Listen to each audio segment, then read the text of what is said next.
Bismillahirrahmanirrahim. Assalamualaikum warahmatullahi wabarakatuh. Waalaikumsalam warahmatullahi wabarakatuh. Innal hamdalillah, salatan wa salaman ala Rasulillah. Asyhadu an la ilaha illallah wahdahu la syarika lah, wa asyhadu anna Muhammadan abduhu wa rasuluhu la nabiyya ba'dah. Allahumma salli ala sayyidina Muhammad wa ala alihi wa ashabihi wa mawalah.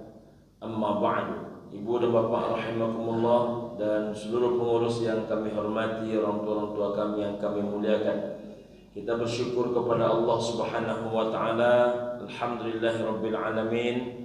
Pagi ini masih diberikan kesehatan, umur yang panjang, wabil khusus masih dirasakan oleh Allah Ta'ala kepada kita semua kemanisan dan kelezatan iman dan Islam. Mudah-mudahan dengan iman dan Islam itu kita hidup, dengan iman dan Islam itu pula kita berpulang menghadap kepada Allah Subhanahu wa Ta'ala. Amin ya Rabbal Alamin. Berkirim salawat dan salam buat yang mulia baginda Rasulullah sallallahu alaihi wasallam. Kita ucapkan kalimat Allahumma salli ala sayyidina Muhammad wa ala ali sayyidina Muhammad.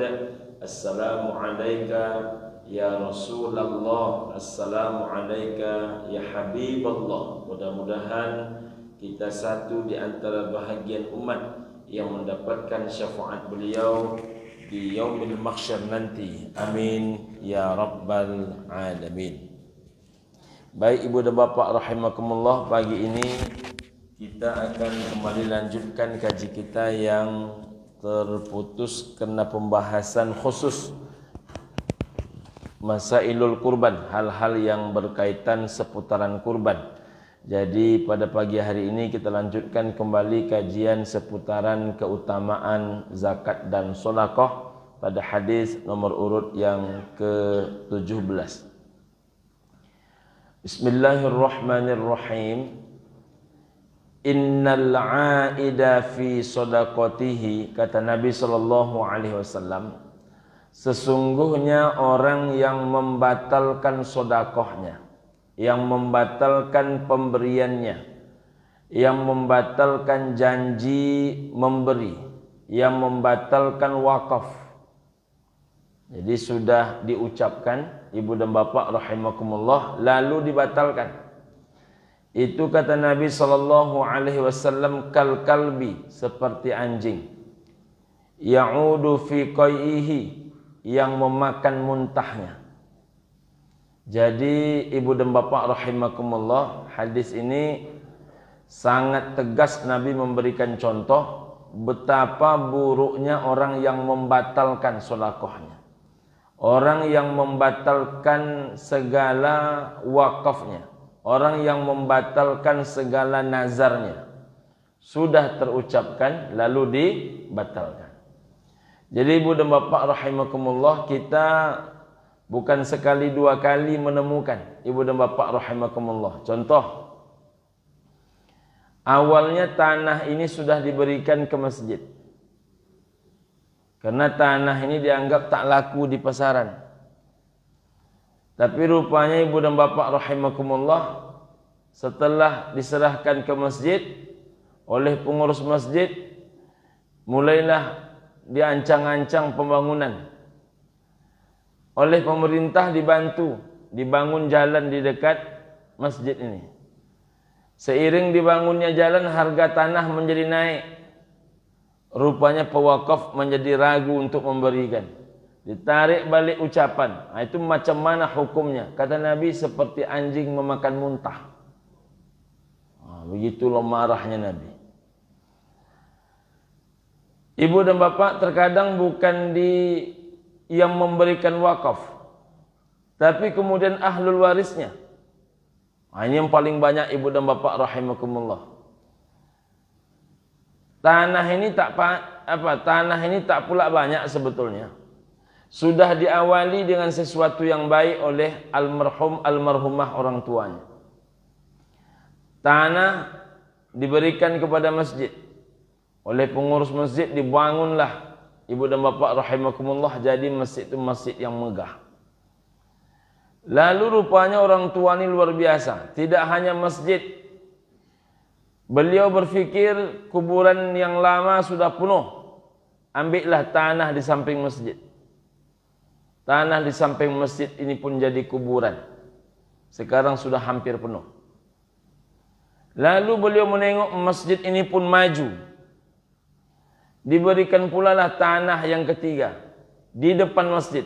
Tanah di depan masjid ini pas di samping jalan. Ini tanah ini menjadi parkiran sangat luas, ibu dan bapak rahimakumullah. Biasanya saya kalau ceramah di situ, saya parkir di situ.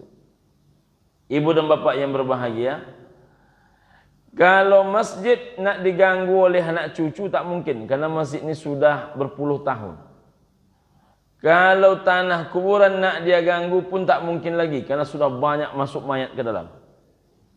Satu-satunya peluang dia mengganggu apa? Parkir. Dari mana dia masuk? Mana buktinya ayah kami menyerahkan tanah masjid ini kepada warga? Nah, kelemahan kita menerima wakaf dari dulu itu selalu hanya lisan saja. Hanya sebatas percaya dan percaya. Kita kira kalau ayahnya orang baik, otomatis anaknya baik. Kalau ayahnya adalah orang yang bisa diamanahi, maka otomatis anaknya pun adalah orang yang amanah. Begitu pandangan banyak orang. Tapi rupanya tak macam itu. Sampai hari ini ibu dan bapak rahimakumullah, ini tanah menjadi bermasalah. Cuman beruntungnya ibu dan bapak rahimakumullah, seluruh anak-anak yang lain, cucu-cucu yang lain, tidak satu pun mempermasalahkan. Hanya yang satu ini yang mempermasalahkan. Anehnya yang mempermasalahkan itu tak pernah pula pulang kampung. Nah, tapi ini kejadian ibu dan bapak rahimakumullah. Terjadi pula di tempat lain. Masjid sudah diberikan oleh orang tuanya. Tak cukup masjid, tanah MDA pun diberikan oleh orang tuanya. Lalu ada tanah sisa oleh pemerintah melalui BPN. Tanah ini memang tanah si bapak, tapi dijadikan di situ ada jalan. Tanah jalan ini menjadi buntu. Tanah buntu itulah yang diklaim oleh anaknya. Padahal oleh pengurus masjid, karena ini sudah buntu, tidak lagi menjadi jalan, maka di situ kan menjadi tempat parkir juga. Itulah tanah kecil itu menjadi masalah oleh anaknya. Saking menjadi masalah oleh anak-anaknya, apa yang sudah dibangun oleh pengurus masjid di atas tanah kecil itu dibongkar oleh anak-anaknya. Itu terjadi ibu dan bapak rahimakumullah. Sudah baik di pangkal, di ujung pula bermasalah. Saya sengaja menyampaikan kaji itu berawal dari situ ibu dan bapak rahimakumullah, karena banyak orang yang suka membatal-batalkan sedekah, membatal-batalkan hajat dirinya, membatalkan nazar dirinya. Yang paling sering lagi ibu dan bapak itu menjanjikan orang untuk diumrohkan. Ini pengalaman saya dulu waktu masih tinggal di masjid, ibu dan bapak rahimakumullah. Banyak sekali jamaah bilang begini, Pak Ustadz, iko ada tanah yang akan dijual kok. Kalau tanah kau laku Pak Ustadz, maka kita berangkat umroh. Tanah laku, umroh pun senyap. Saking traumanya saya dengan kalimat itu ibu dan bapak, tak sekali dua kali saya bilang, tak usah bapak berjanji, saya kan tak minta, saya bilang. Nanti bapak terhutang. Pokoknya Pak Ustaz, tak ada, hanya sakit jom mati yang menghalangi Pak Ustaz. Nah, itu tak sekali dua kali saya alami itu. Bahkan ada yang lebih dahsyat dibandingkan itu. Pokoknya Pak Ustaz, kalau tanah kau laku, paling tidak bertujuh orang apa haji kan, bertujuh orang apa umroh kan. Tak letak, gua tak cik dah bertujuh. Tapi piti diterima, ditanyalah harga umroh, rupanya paling tidak 30 orang kali 7, air kita kawan, menggegek jantung hati kawan, tak jadi. Awak dulu tu kan ngetong-ngetong awak kan Pak Ustaz, Rasu-rasunya putih, rupanya setelah dihitung balik enggak putih. Enggak putihnya bukan 7 enggak putih, kasado-sado enggak putih. Ini marah betul Rasulullah dengan orang macam tu. Rupanya PHP dalam sodakoh ini paling dibenci oleh Rasulullah. Bahkan contoh yang paling menjijikkan. Sudahlah contohnya anjing. Anjing itu pun memakan muntahnya pula. Nah, saya ingatkan ibu dan bapak jangan mudah-mudah berjanji dengan orang. Termasuk dengan anak sendiri.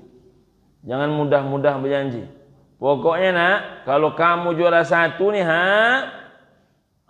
tinggal tagih sama ayah, kita keliling Malaysia Singapura. Rupanya pas sudah lulus anak tu juara 1 dia. Tak tahu dia waktu anak tu pucat-pucat mukanya menghafal. Habis tu ayahnya silentnya lagi.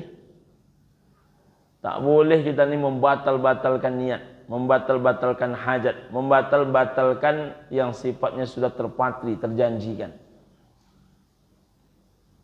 Jadi jangan mudah mengucapkan kalau tidak akan mampu melakukan. Hadis ini ibu dan bapak rahimakumullah banyak sekali dilanggar orang.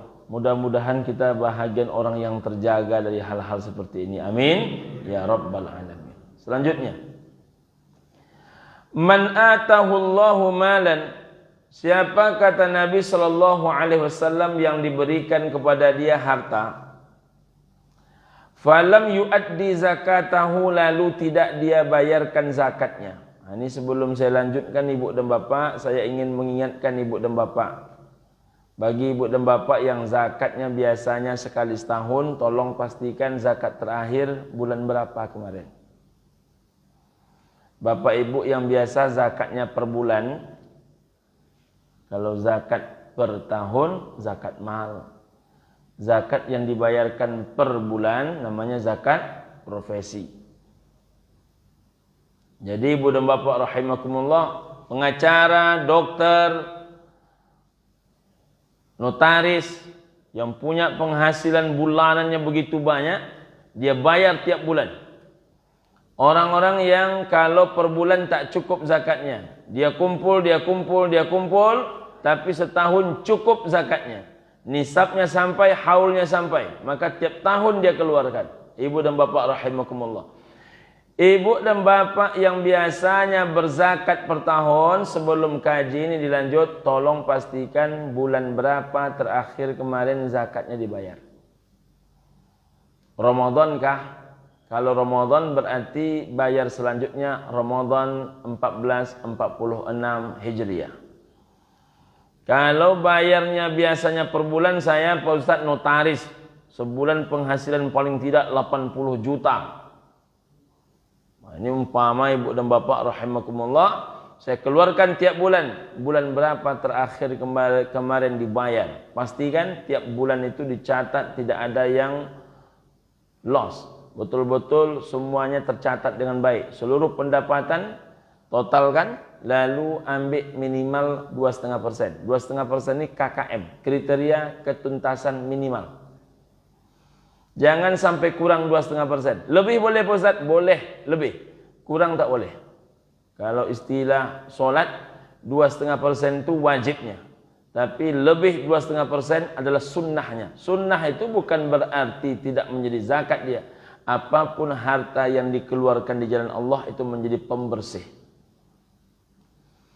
Siapa yang mendapatkan harta, kata Nabi, lalu dia tidak membayarkan zakatnya, musilalahu maluhu yaumal qiyamati, maka kata Nabi diumpamakan harta bendanya itu nanti di hari kiamat oleh Nabi sallallahu alaihi wasallam, syuja'an aqra'a lahu, akan diumpamakan harta bendanya itu seperti seekor ular, zabibatani, yang berlidah dua, yutawwaquhu yaumal qiyamati, yang mendatangi dia, melilit dia pada hari kiamat, summa ya'khudhu bilihzin mataihi, yakni bishiqqaihi, yang mana ular bermata satu berlidah dua itu melingkar, mengikat memutar batang leher dia dengan teramat keras, kata Nabi sallallahu alaihi wasallam.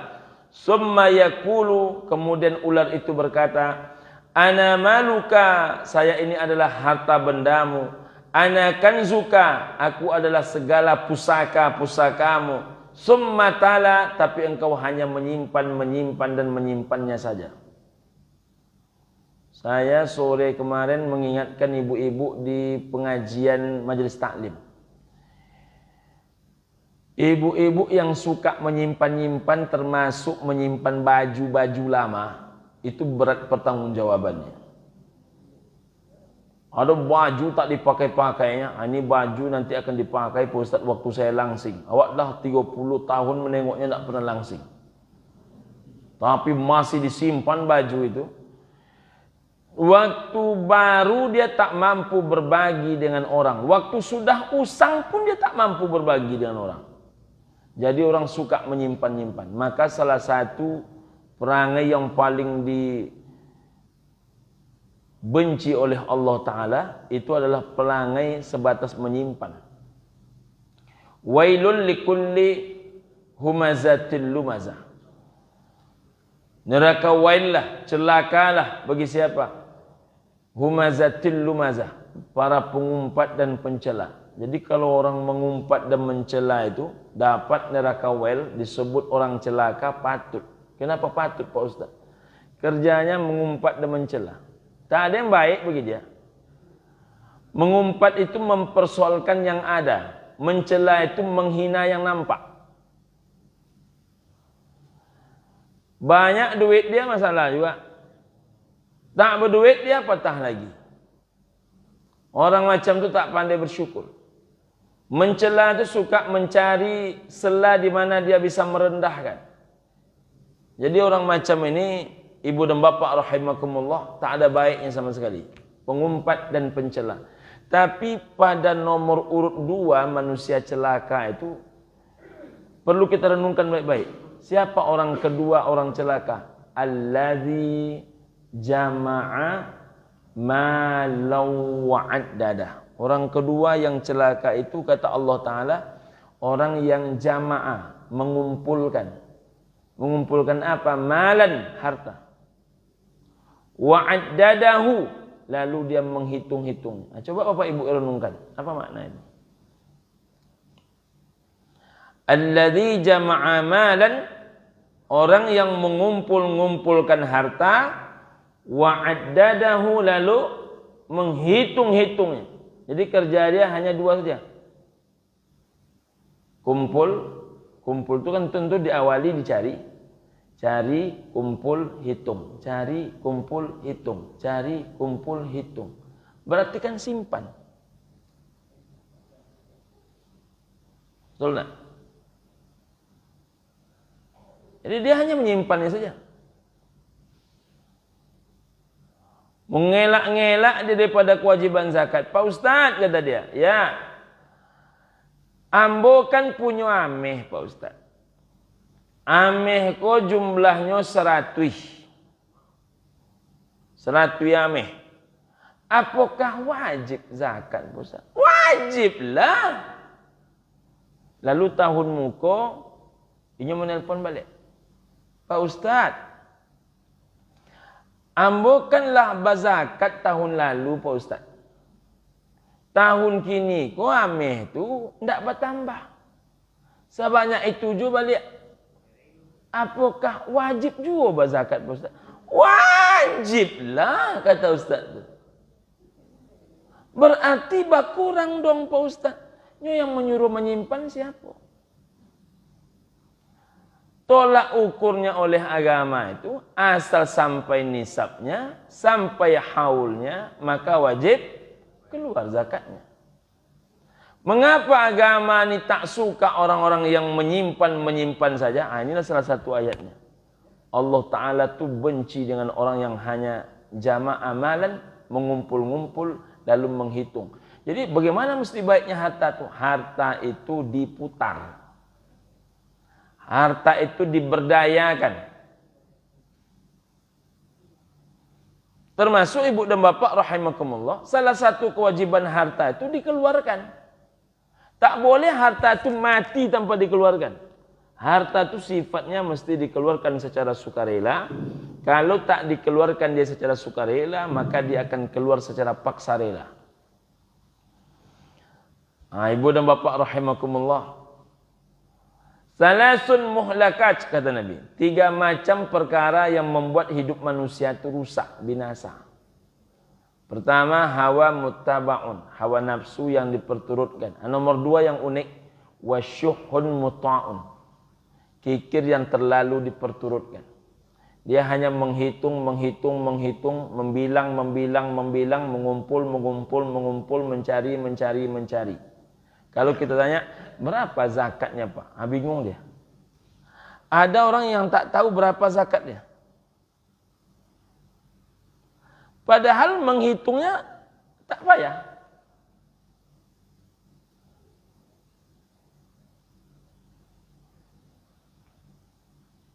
Jadi jangan sampai ibu dan bapak orang-orang pengajiannya, saya minta maaf ini ya, langsung ya saya sampaikan ya. Jangan sampai ibu-ibu dan bapak-bapak yang sudah terjaga solatnya tapi tak lancar berzakat. Kecuali tak ada yang mau dizakatkan. Saya bukan tak mau berzakat Pak Ustaz, yang mau dizakatkan tak ada. Untuk makan juga payah Pak Ustaz. Itu berbeda bab itu. Tapi ibu dan bapak punya penghasilan cukup untuk datangnya wajib zakat, solatnya lancar, zakatnya tidak. Solat dengan zakat ini tak bisa menjadi terpisah. Macam mana wajibnya solat, macam itulah wajibnya zakat. Bedanya solat kok, ibu dan bapak rahimakumullah, tak bisa togak duduk. Tak bisa duduk baring. Tak bisa baring isyarat. Tak bisa isyarat dalam hati. Artinya tak ada negosiasi meninggalkan. Tak bisa dilaksanakan zuhur. Boleh digeser ke waktu asar. Selagi memenuhi syarat dan ketentuan berlaku. Tak sanggup 4. Tak sanggup 4. Boleh 2. Selagi juga syarat dan ketentuan berlaku. Itu solat. Jumlah boleh dinego. Waktu boleh dinego. Proses pengerjaan boleh dinego. Tapi yang namanya solat tak bisa dinego. Bahkan solat yang dahulu ibu dan bapak pernah tinggalkan. Dulu masih main-main sepak bola dulu. Ya bang Sek dulu ya. Waktu main-main sepak bola tu. Ya bang. Mesti ingat ya bang? Jangan lupa pula. Dulu lagi main-main sepak bola, langsung terjun ke Sungai Kampar, pulang ke rumah dah waktu menjelang Isya. 2 yang hilang. Asar hilang, maghrib hilang. Bagaimana cara menggantinya? Makanya ada sebahagian jamaah lepas solat wajib dia solat balik. Usalli fardhu zuhri 4 raka'atin. Biasanya pakai ujungnya adaan, sekarang ujungnya qadaan, mengganti kata dia. Itu pendapat Imam Syafi'i.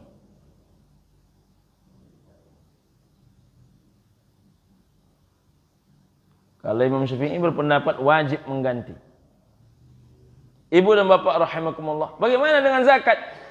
Zakat ini sama wajibnya dengan solat. Bedanya kewajiban itu baru datang bila mampu. Bagi orang yang solat tidak ada istilah kata mampu. Mampu tak mampu wajib solat. Sekali lagi yang boleh dinegosiasikan apa tadi? Waktu dan angka. Tapi bila mencapai dia nisab itu, mencapai dia haul itu, tidak ada istilah tidak berzakat.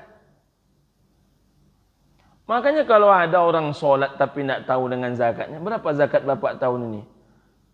Coba nanti ambo hitung-hitung Pak Ustaz. Ikulah 1,5 tahun, apa nak dihitung? Karena banyak orang kalau sudah urusan PT kok palupo. Kalau sudah urusan PT keluar, kau nyopa lupa. PK.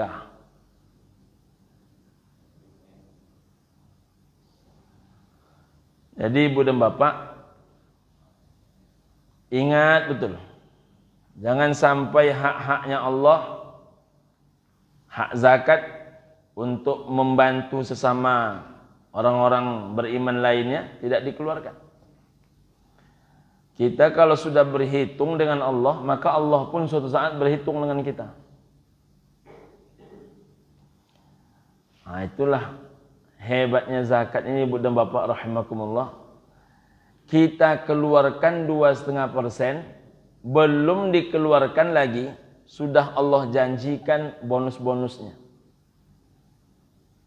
Berapa bonusnya Pak Ustaz? Itulah hebatnya zakat sedekah nih. Mengkaji bonusnya lama, saking banyaknya. La in syakartum la azidannakum. Kalau kamu pandai bersyukur kata Allah, maka pasti ditambah. Satu bonus. Dikeluarkan 2,5%. Datang penggantinya 75%. Kadang yang dikeluarkan 2,5%. Baliknya 250%. Tapi anehnya banyak juga orang tak berzakat. Sudahlah dijanjikan dia pasti bertambah. Dijanjikan pula dia mendapatkan beberapa hal lainnya. Selain dia bertambah, dia pasti bertumbuh. Apa bedanya bertambah dengan bertumbuh? Kalau bertambah, nominalnya naik. Kalau bertumbuh, uang masuknya naik. Uang masuk maksudnya cabangnya naik. Biasanya cuman duit PNS saja. Sekarang selain PNS sudah mulai pula terbangun rumah kos. Itu pertanda uang masuknya naik. Selain dia bertumbuh, dia berkembang. Apa bedanya bertumbuh dengan berkembang? Kalau bertumbuh, uang masuknya naik. Kalau berkembang, posisi nikmatnya berkembang ke berbagai sisi. Ketenangannya naik. Kebahagiaan dia naik. Anaknya baik. Istrinya patuh. Rumah tangganya aman. Bekerja dia di tempat yang baik. Nah, itu sampai ke sana perginya itu bonusnya. Kemudian bersih. Apanya yang bersih? Bersih yang dia makan. Kemudian suci. Apa yang suci? Suci jiwa dia. Tenang pikiran dia. Orang kalau sudah berzakat itu pikiran tenang. Coba ibu dan bapak mohon maaf. Rupanya kita ini merasa kaya itu di saat setelah mengeluarkan zakat. Kalau zakat sudah terbayar, hati kita ini menjadi tenang. Jadi kalau zakat itu sudah dibayar, hati itu tenang. Jadi bersih hartanya, suci pula jiwa dia. Hilang sifat-sifat kebinatangan dia. Apalagi baik. Apanya yang baik? Yang baik itu adalah lisan dia menjadi baik. Cara berfikir dia baik. Telinganya hanya mau mendengarkan yang baik-baik. Lisannya hanya mau berucap yang baik-baik. Prasangka dia baik. Apalagi? Berkah. Apa itu berkah? Ibu dan bapak rahimakumullah. Berkah itu ibu dan bapak rahimakumullah. Ada tanah 3 kapling. Tanah si A, tanah si B, tanah si C. Tanah ini sama luasnya. Sama-sama 600 meter. Sama tanggal belinya. Sama tingginya. Sama pula bentuknya. Tapi tanah si B adalah tanah yang didatangi oleh sapi. Lalu sapi itu buang air besar di tanah si B. Lalu menjadi terpupuklah tanah si B. Maka tanah si B itu disebut tanah berkah. Kok ke sana perginya Pak Ustaz? Bermakna ibu dan bapak rahimakumullah. Kalau di tanah itu awalnya sama potensinya, dengan adanya pupuk sapi itu meningkat kesuburan tanahnya, maka tanah itu disebut berkah. Itu berkah. Mekah itu berkah karena air. Ini makna berkah yang kedua. Jadi nanti jangan kalau ditanya orang apa itu berkah. Pokoknya berkah. Ya berkah itu apa? Ya itulah, masa angku nak tahu berkah? Iyo, ambo tahu berkah itu. Cuman ya berkah itu apa? Ya berkah macam dikaji-kaji itulah. Jadi harus tahu ya nanti. Nah, jadi berkah itu kenapa disebut berkah?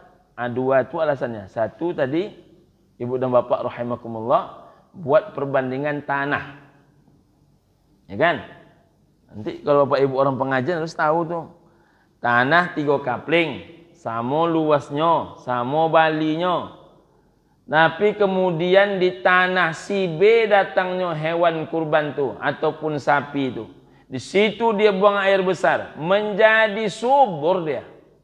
Ditanam pisang, pisang di tanah si B setandan 8 sisir.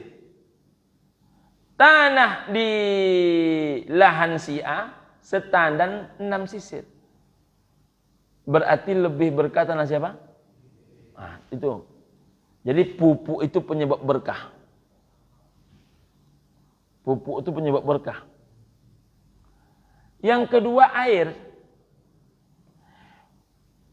Mengapa tempat yang rendah namanya Bakkah? Bakkah itu artinya menangis. Diganti namanya kemudian menjadi Mekkah. Mekkah itu artinya tempat menangis.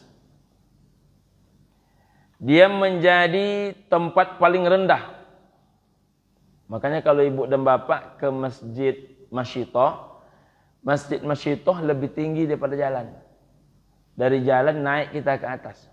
Mobil saya pun miring dari posisinya parkir. Nah, itulah tandanya lebih tinggi tanah masjid dibandingkan jalan. Beda dengan Masjidil Haram. Masjidil Haram itu lebih tinggi atau lebih rendah? Lebih rendah.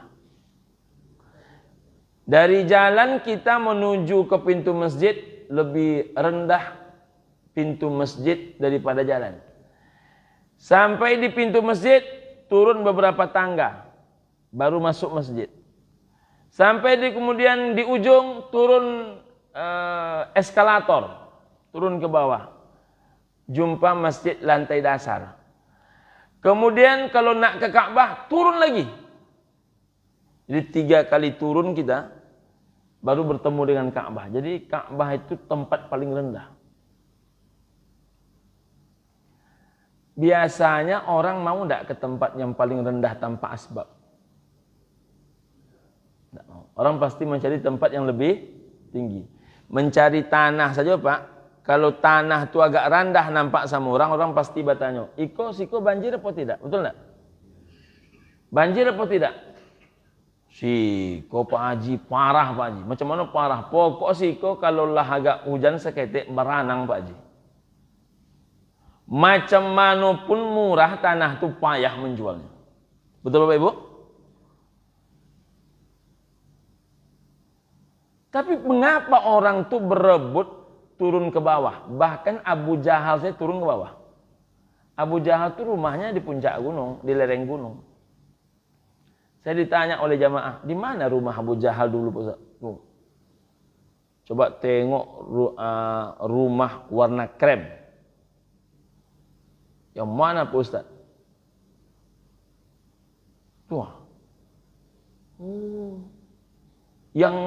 Yang tinggi itu Pak Ustaz. Entah betul nampak sama jamaah atau tidak kan. Kadang-kadang jamaah ini kan tak nampak juga sama dia.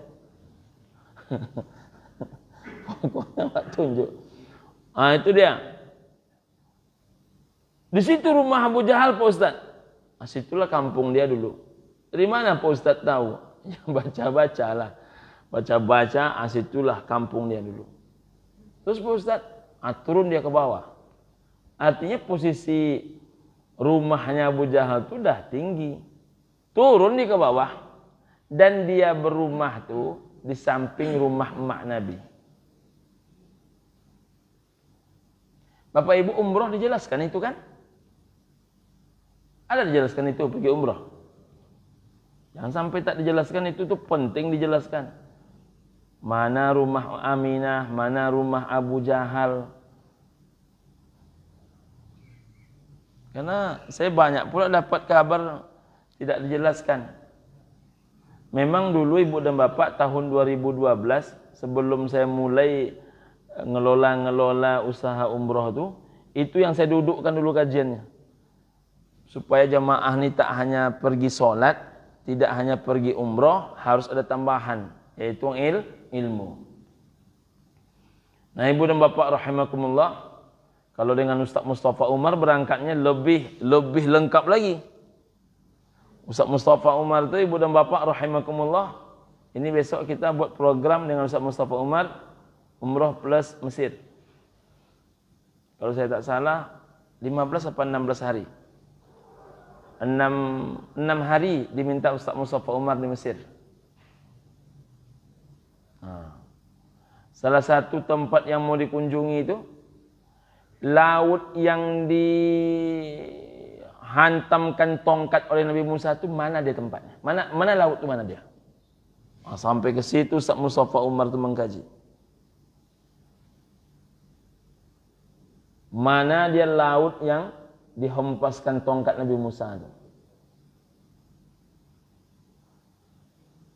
Itu sudah dikaji itu Pak. Sampai di dalam laut itu ada apa sudah dikaji orang.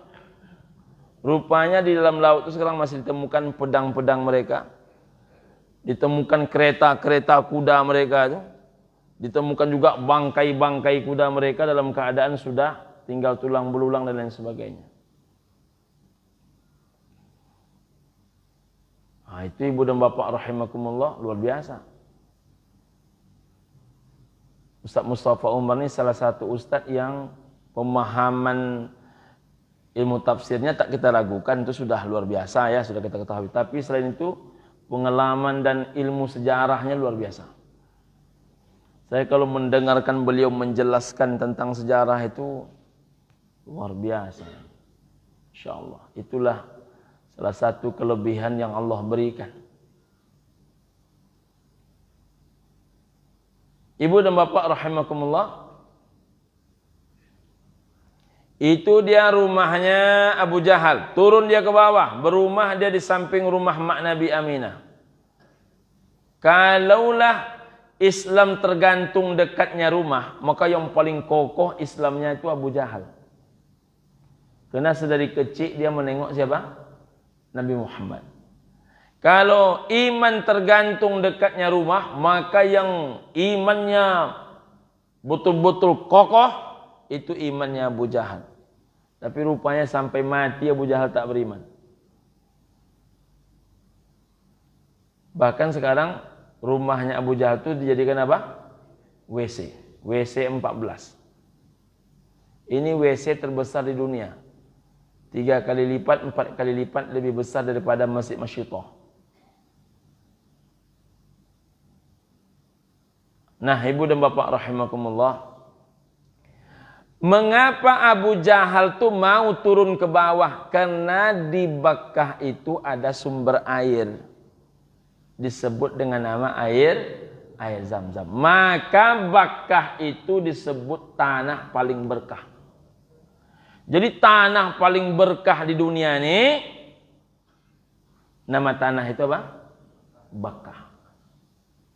Nah, kemarin saya dapat ilmu sambil diskusi. Peradaban orang-orang dulu diawali dari kota atau dari sungai?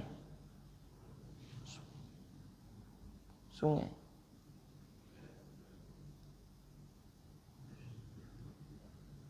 Dari sungai. Jadi peradaban itu dimulai dari sungai. Mengapa demikian? Orang tuh hidup dari sungai. Karena dulu payah nak mendapatkan sumur. Maka di sungai itulah segala-galanya. Mulai mencuci sampai pembersihan. Baik pembersihan hewan sampai pembersihan manusia. Sungai semuanya. Mencari hidup pun di sungai. Tempat berlayar di sungai. Tempat orang mengirim barang di sungai. Semuanya di sungai.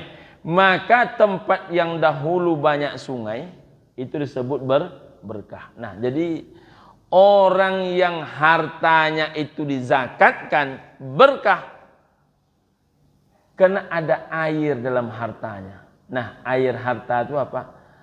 Disitulah berpusatnya kehidupan. Jadi kalau harta itu masih dikeluarkan zakatnya, maka muncul berkahnya.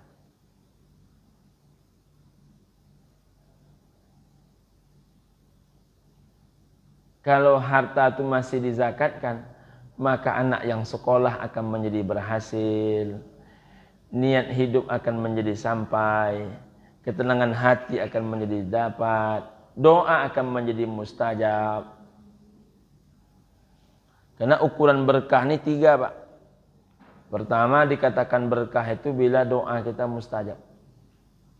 Yang kedua dikatakan berkah bila hidup kita ini mengalami kecukupan. Sedikitnya cukup, banyaknya berlebih.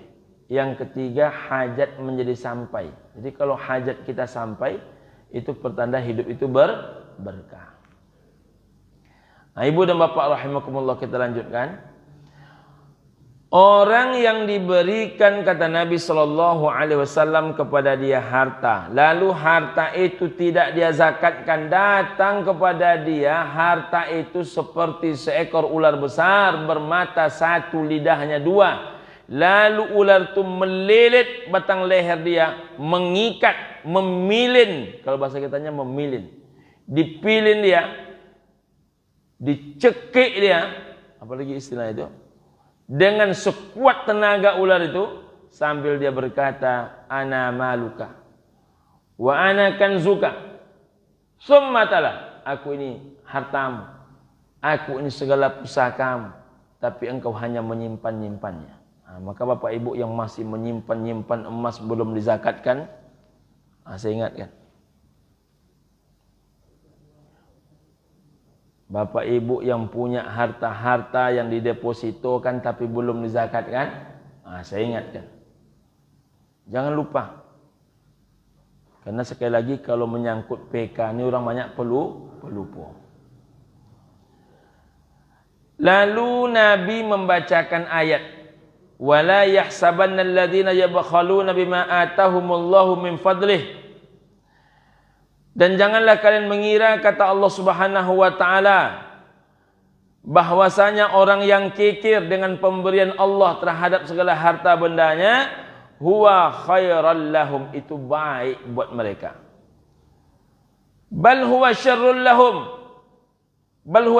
lahum, sebaliknya itu buruk buat mereka. Sayutawakuna ma bakhilu bihi yaumal qiyamah, akan dililitkan harta benda itu ke atas leher mereka nanti di hari kiamat. Di ujung ayat kata Allah, walillahi mirasus samawati wal ard, bagi Allah cukuplah pemilik langit bumi beserta seluruh isinya. Maknanya Ibu dan Bapak, ini sindiran bagi Allah. Kalian mau berzakat tak berzakat, langit bumi ini milikku. Jadi jangan dikira kalau kita tidak berzakat maka kurang hebat Allah. Enggak ngaruh sama sekali ke Allah.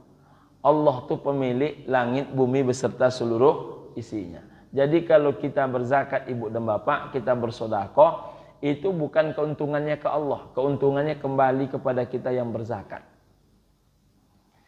Saya yakin 1000%, kalau ada istilah 1000%, Bapak Ibu meyakini sepenuh hati, tak ada orang berzakat hidupnya susah. Walaupun tidak semuanya orang yang yakin melaksanakan kaji dan keyakinannya. Dia yakin, memang Pak Ustaz awak tengok orang-orang berzakat pun tak ada yang payah duitnya. Kata kawan, apa dia berzakat? Ambo sebenarnya Pak Ustaz panjang kajinya Ibu dan Bapak rahimakumullah. Jadi keyakinan itu belum tentu serentak dan seirama dengan apa yang dilakukan. Maka Bapak Ibu yang sudah yakin dengan kaji itu amalkanlah. Takkan berkurang dia, insyaallah. Amin ya rabbal alamin. Itulah kaji kita pagi ini. Ada pertanyaan Ibu dan Bapak? Silakan Ayahanda. Waalaikumsalam warahmatullahi wabarakatuh.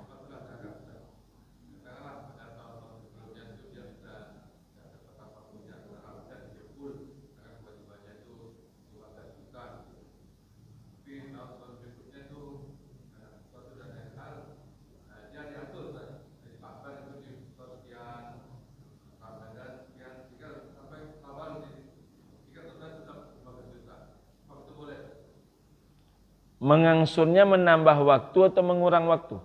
Sebagian kurang waktu, sebagian katakanlah kalau Ramadan, tahun berikutnya atau bulan berikutnya karena sesuatu dan yang hal mulai Sya'ban dia udah atur, Ramadan atur, ditanya di Syawal. Oke. Jadi Ibu dan Bapak, kalau mengurang waktu tentu tidak perlu kita perdebatkan.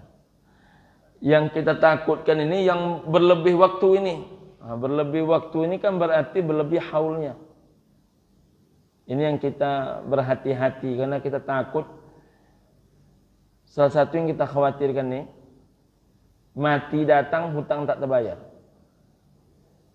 Jadi saya menyarankan Ibu dan Bapak yang ingin berangsur-angsur, salah satu cara mudah untuk berangsur-angsur, bayarkan tiap bulan. Bayarkan tiap bulan, maka kemudian agak ringan sedikit. Karena kalau mendanga 6 balai juta sekali keluar tu agak takajut je urek dado ribetnya. Walaupun angka yang dikeluarkan itu sama, tapi mengeluarkan banyak sekaligus, agak beda takajutnya. Nyo tumpukannya lebih tabah Ibu dan Bapak rahimakumullah. Itu kalau yang 6 balai juta. Kalau yang zakatnya 60 juta, ya kan? Orang-orang punya sawit puluhan hektar tu ya hendak. Kan ya hendak? Sawitnya puluhan hektar. Rupanya hitung. Masya Allah. Ini zakatnya saja 60 juta. Di kawan pas bulan puasa. Pas tengok 60 juta kok tabah juga kata kawan. Akhirnya dianggapnya lah 60 juta kok dicampurnya juta THR. Ini terjadi nih Ibu dan Bapak. Maka mengapa orang banyak berzakat itu pulang kampung? Karena sekaligus menjadi THR bagi dia. Maka adiknya punya Auto Avanza dapat juga zakat. Maka abangnya punya rumah kos ampe petak dapat juga zakat. Uniko memang kaya dibandingkan keluarga yang lain. Tapi rupanya dibagi-bagi itu zakat.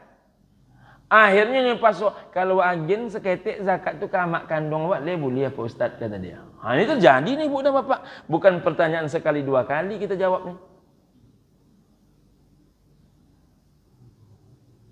Maka yang tak mungkin rasanya dibayar silau mata tu menengok duit tu. Maka yang paling aman bayarkan dia per bulan. Atau bayarkan dia per panen. Asal panen bayarkan. Orang dulu itulah hebat mereka. Tak seberapa hasil padi itu. Tak seberapa hasil padi itu. Kapan mereka memanen, maka dikeluarkanlah zakatnya di situ. Itu lebih ringan ayanda. Kalau yang awal tadi, sudah diangsur Rajab dan Sya'ban, itu baik. Yang terlambat ini yang kita khawatir. Jadi kalau bisa dibatasi maksimalnya tetap di jatuh hari tempo. Karena berurusan dengan manusia saja hal macam itu, duit awak diambilnya payah juga. Gitu ya Anda ya? Baik. Ada yang lain? Alhamdulillah. Itulah kaji kita Ibu dan Bapak rahimakumullah. Semoga ada manfaat. Terima kasih atas segala perhatian, mohon dimaafkan atas segala kekurangan.